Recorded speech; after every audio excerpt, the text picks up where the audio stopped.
So hello guys, welcome back to another video. And ये जो video होने वाला, आप लोगों ने थंबनेल तो देख लिया होगा कि थंबनेल में क्या लिखा हुआ है कि आरजीपीवी एग्जाम में पास कैसे हो सकते हैं बिना पढ़े। आप सोच रहे होगे अगर कुछ भी नहीं होता है तब भी पास हो जाओगे, 100% गारंटी है।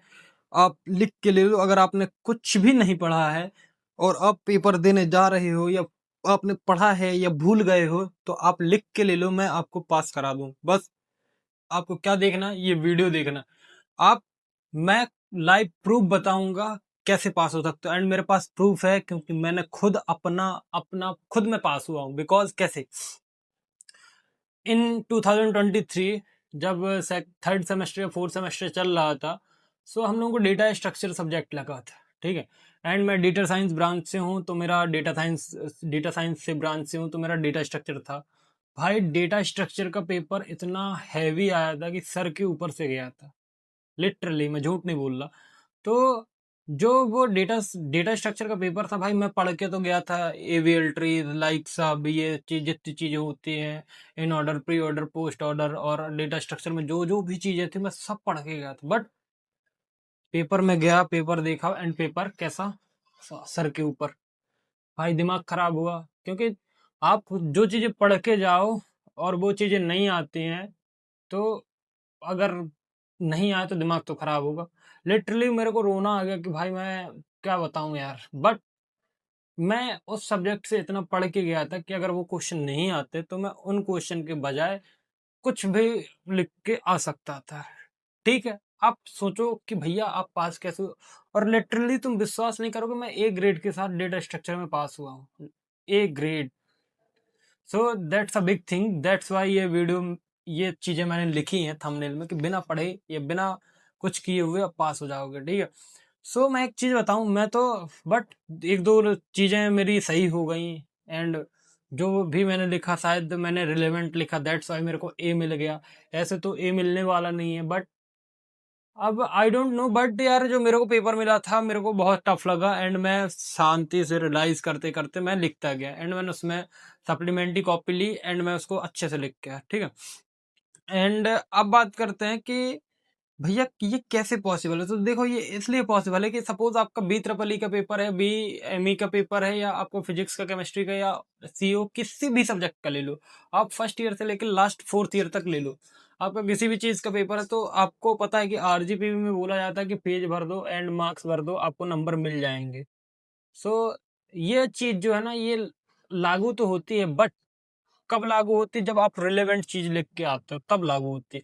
अब अब आप बोलोगे भैया, आप बोल रहे हो कि मैं तो कुछ भी लिख के आ गया था एंड पेपर में मेरे को नंबर मिल गए, तो आप ये क्या बोल रहे हो रिलेवेंट लिखो? तो इसका भी आंसर है ना, सुनो ना, वीडियो देखो, क्यों बनाया हूँ वीडियो। सो वीडियो में बात ऐसे करेंगे कि देखो, वीडियो आप मेरे पर्सनल मेंबर हो, फैमिली फैमिली मेंबर हो, मेरी जान पहचान है आपसे, तो मैं सुनो, अगर आप मेरे को देख रहे हो तो आप कुछ सोच समझ के देख रहे हो, तो मैं आपसे झूठ नहीं बोलूंगा, सारी चीज शेयर करता हूँ। ठीक। भाई मैंने ना बी तरफ बी वो डेटा स्ट्रक्चर में इतने तगड़े नोट्स बनाए थे, एंड मैंने पढ़ना शुरू किया, एंड मैंने पूरा पूरा सिलेबस कवर किया। ठीक।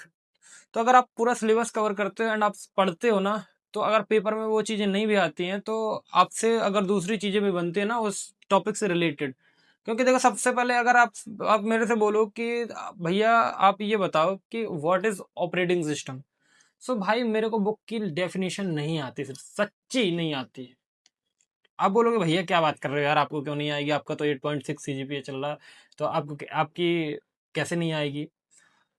मेरे को नहीं आता भाई, लिटरली। क्यों नहीं आता? क्योंकि मैंने पढ़ी ही नहीं। मैंने सिर्फ उस डेफिनेशन को समझा है कि ऑपरेटिंग सिस्टम क्या होता है। ऑपरेटिंग सिस्टम, विंडो में ऑपरेटिंग सिस्टम होता है, अगर वही चीज मैकबुक हो तो वो लिनक्स में कन्वर्ट हो जाता है। तो मैंने ये पढ़ा, मैंने ये पढ़ा है कि जो ऑपरेटिंग सिस्टम होता है वो क्या होता है, सोल होता है कोई भी कंप्यूटर की, चाहे आपका मैकबुक हो, चाहे आपका विंडो हो, कोई भी हो, तो वो उसकी आत्मा होती है। तो मैंने इस टाइप से पढ़ा है कि मैंने उस सब मतलब ऑपरेटिंग सिस्टम को समझा है कि हाँ भाई, ऑपरेटिंग सिस्टम मतलब कि अगर कंप्यूटर में ऑपरेटिंग सिस्टम नहीं हुआ, या लैपटॉप या मैकबुक हुआ, अगर इसमें मैकबुक में लिनक्स नहीं हुआ या ऑपरेटिंग सिस्टम नहीं हुआ विंडो में, तो भाई वो चलेगा ही नहीं। जैसे अपने शरीर से अपनी आत्मा निकाल दी जाए तो भाई चलेगा ही नहीं ना, शरीर चल पाएगा क्या? तो वही चीज है कि अगर आप चीज़ों को समझते हो, तो आपसे अगर वो क्वेश्चन नहीं भी बन रहा होता, अगर वो क्वेश्चन आपसे हिंदी से बन रहा होता, तो आप उसको अपनी भाषा में कन्वर्ट करके लिख सकते हो। जैसे मेरे को एक लाइन लिखने की जो ऑपरेटिंग सिस्टम होता है, वो लैपटॉप या कंप्यूटर या मैकबुक की क्या होता है, आत्मा होती है। तो मैं क्या लिखूंगा, operating system is a soul of window या मैकबुक। मैं लिनक्स अलग हो जाता तो उसको ऑपरेटिंग सिस्टम ही कंसीडर करना, तो मैं इसको ऐसे लिख सकता हूँ, अपनी इंग्लिश में जोड़ के लिख सकता हूँ। बट अगर हमें यही नहीं पता है भैया ऑपरेटिंग सिस्टम होता क्या है हिंदी में, या हमें समझा ही नहीं है हमने किसी चीज को, तो हम क्या लिख देंगे यार। तो ये चीज हो गई। एंड मैं आपको एक बात बताऊं ना, तो आप लोग चीजों को ना समझा समझा समझा करो यार। क्योंकि आरजीपी भी क्या डिमांड करता है कि उसको 4 पेज का उत्तर चाहिए होता है, उत्तर माने आंसर। उसको 4 पेज का आंसर चाहिए होता है, और आप लोग लिख के आते हो 1 पेज 2 पेज। भाई नंबर कहाँ से दे देगा आरजीपी। सबसे बड़ा खतरनाक चीज तो यही है कि सबसे बड़ा चीज है कि बैक लगने का सबसे बड़ा डिसएडवांटेज क्या, बच्चे लोग ना लिख के नहीं आते हैं, दैट्स वाई बैक लगती है। तो यार आपको 7 नंबर का क्वेश्चन है, आप 2 पेज लिख के आओगे, आरजीबी का जो एग्जामिनर होगा यार भाई वो आपको नंबर देगा? इट्स पॉसिबल नहीं देगा भाई। भाई कम से कम 3 पेज 4 पेज तो डिमांड करता है। अब जैसे 14 नंबर का क्वेश्चन आया, आप 2 पेज लिख के आ रहे हो, वो भाई 14 नंबर नहीं देगा भाई, फेल कर देगा आपको। एंड बहुत सारे लोगों की बैक आई है, 25-25 पेज लिख के आए हैं। तो भाई 25 पेज में तुम 10 क्वेश्चन अटेम्प्ट कर दोगे, तो मिल जाएगा यार तुमको नंबर, ये भाई बिल्कुल पॉसिबल नहीं है, ठीक। सो यार बात मानो मेरी, अभी भी टाइम है। अभी जो भी नए व्यूअर्स या नए सेमेस्टर जो जो भी एडमिशन वाले स्टूडेंट्स हो, तो प्लीज देखें एंड समझें। एंड जो पढ़ रहे हैं करंट सेमेस्टर में पढ़ रहे हैं, तो भैया की बात मान लो, भैया प्रोफेशनल हैं, भैया पढ़ चुके हैं, 3 साल का एक्सपीरियंस ले चुके हैं। आप अभी नए नए एंटर किए हो, मेरा 4th ईयर है, जिनको नहीं पता मैं बता दूं, तो भाई मैं 3-6 एग्जाम दे चुका हूँ, एंड आप अभी अपना दूसरा एग्जाम दे रहे हो। जैसे जैसे आप भी 6 एग्जाम तक पहुंचोगे ना, तो भाई आपको भी एक्सपीरियंस हो जाएगा। सो मेरे भाइयों और मेरी बहनों, मेरी बात मानो कि आप इतना कंटेंट पढ़ो एक सब्जेक्ट से, कि आपको वो चीजें लिखनी पड़े, भूल जाएं तो आप अपने मन से बना के लिख पाओ। देखो आरजीपी भी नहीं कहता कि मत बनाओ, आरजीपी भी ये कहता है कि मुझे इससे रिलेटेड चीजें दो आप। बट कैसी रिलेटेड चीजें? रिलेवेंट तुम, रिलेवेंट मतलब जो एकदम सही हैं, आउट ऑफ द बॉक्स नहीं है, आउट ऑफ द टॉपिक नहीं है। अब आप आपसे कोई पूछे बताओ M2 का फॉर्मूला बताओ, कोई ऑर्डिनरी पार्शियल और ऑर्डिनरी डिफरेंशियल इक्वेशन के फॉर्मूला बताओ कोई, तो यही बताओगे ना, एग्जैक्ट का फॉर्मूला बताओगे, लीनियर इक्वेशन का फॉर्मूला बताओगे, कि भाई उल्टे सीधे कोई फॉर्मूला बताओगे। तो भाई थोड़ा चीज़ों को समझो, एनालाइज करो। एंड बाकी तो यार मैं आपको इतने अच्छे तरीके से पढ़ाया हूँ। मैंने बीएमई पढ़ाई है अभी, या फिजिक्स भी हमने पढ़ाई है, मतलब हम सारे सारे चीजें हमने पढ़ाए हैं। तो भाई आप लोगों ने पढ़ा हुआ होगा ना, तो मैं कैसे पढ़ाता हूँ, मैं एकदम आपको चीजों को समझा के पढ़ाता हूँ ना, कि इसका मतलब ये होता है, इसका मतलब ये होता है। तो भाई मैं हिंदी में क्यों पढ़ाता हूँ, हिंदी प्लस इंग्लिश में क्यों पढ़ाता हूँ? भाई मैं इंग्लिश में नहीं पढ़ा सकता क्या? मैं भी इंग्लिश में पढ़ा दूंगा। भाई आप 10 मिनट में भूल जाओगे, पेपर में पहुंचे भूल गए, फिर क्या होगा? प्रॉब्लम किसकी है? आपकी ना। तो भाई वही है कि मेरा जो मेन एम ये है कि मैं स्टूडेंट को, अगर देखो जैसे मैं आपसे अभी बात कर रहा हूँ, मैं अभी आपसे कुछ बोलूंगा तो आपको समझ में आएगा, ठीक। तो मैं चाहता हूँ कि मैं आपको ऐसी लैंग्वेज में समझाऊं कि वो आप कभी भूले ना। और सबसे बड़ी बात, एक बात और बताऊं भाई, एक चीज आप अपने दिमाग में बैठा लो कि 5 मिनट की वीडियो में या एक रात के पहले या एक दिन के पहले पेपर नहीं निकल सकता। और जितने लोग भी ये वीडियो बना के डालते हैं ना कि 5 मिनट में वीडियो हो जाएगा, 19 मिनट की वीडियो में पूरा चैप्टर खत्म या पूरा यूनिट खत्म, तो मेरे भाइयों ये पॉसिबल नहीं है। ये आपको पागल बनाया जा रहा है।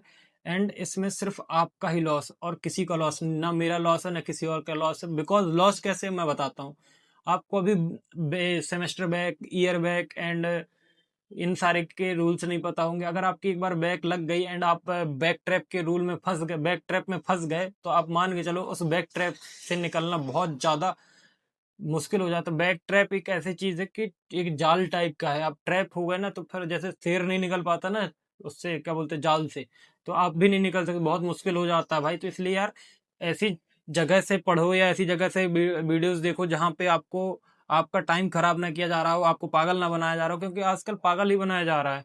तो बाकी यही है, और मैं यही बोलूंगा कि जितना आप, देखो टिप्स यही है कि आप बिना पढ़े पास ही इसलिए हो जाओगे क्योंकि आपने, सपोज आपने पढ़ा है, उस सब्जेक्ट को कभी पढ़ा है, उस सब्जेक्ट को आपने पढ़ लिया एंड आपको चीजें याद है। अगर आप पेपर में पढ़ोगे भी नहीं ना, आपको हिंदी में भी याद रहेगा ना, तो आप पेपर में लिख के आओगे, ठीक है।